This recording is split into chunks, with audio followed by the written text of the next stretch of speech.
Sana makabawi tayo at bumalik yung trust ng mga tao. Good job. Ano to? Suhol? Hindi ho. Hindi ho suhol to. Tulong ho to para sa inyo. Sa inyo ho to. Lalo po sa mga arawan ng trabaho at nasaktan dahil po sa event namin sa supermarket namin. Nandito po kami, humaharap po sa inyo para lang sabihin sa inyo na hindi po namin kayo pababayaan. Pabayaran po namin ang hospital bills nyo, pati po lahat ng ibang nawala sa inyo. Araw sa trabaho, kita, lahat po, babayaran namin sa inyo. Napuntahan na kami ng abogado nyo at sinabi na sa amin ng tungkol dyan. Yes po. Pero gusto namin siguraduhin na maayos ang kalagayan nyo. At gusto po namin sanang humingi ng paumanhin. Wala pong may gusto na nangyari sa supermarket namin at alam po namin marami sa inyo ang nasaktan. Kaya gusto po namin makabawi. Kaya gaalok po kami ng kahit anong tulong na kailangan nyo. Kung gano'n, maraming salamat sa tulong. Sus, huwag kayong maniwala dyan. Malamang gagamitin lang nila ito para makapaghugas kami sa kasalanan nila. Tapos ano, kinabukasan, may post sila na pinatawad na natin sila? Pues, hindi namin kayo mapapatawad, ha? At hindi na rin kami bibili dyan sa supermarket. Oo nga.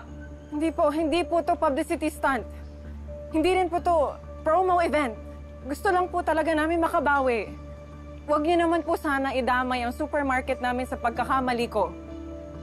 Mama, baka naman dito yung sinasabi mo, baka naman Christy nga yan. Ito po, bagong shopping tickets namin. Pumunto lang po kayo sa araw ng reopening ng supermarket. And sisiguraduhin po namin, itutuloy po namin ang promo ng mas malinis at may kaayusan.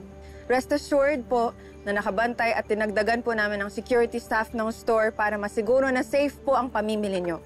Kaya nakikiusap po kami at kumakatok sa mga puso nyo na sana pagkatiwalaan nyo po ulit ang Rodriguez Supermart.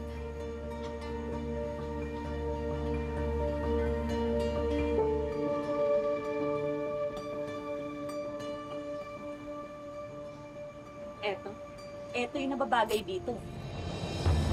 Eto. Tama? Eto. Yan. Wala na kayong maluloko.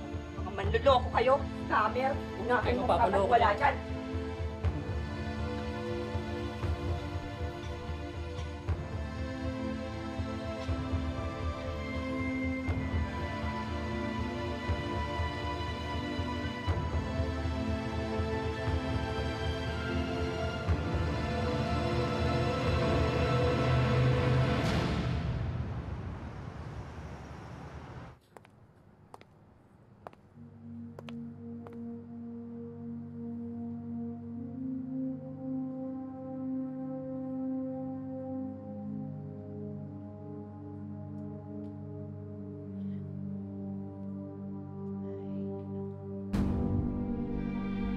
Walang katata.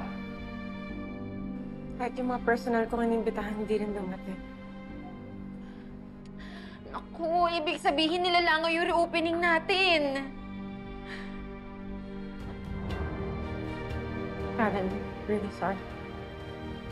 Ay, ibig sabihin, hindi ka pa nila napapatawad. Tuluyan na silang nawalan ng tiwala sa Rodriguez Supermart. Paano ba yan? Ito na yung simula ng pagbagsak natin. Dahil dyan sa palpak na promo mo, Gina, magsasara na tayo.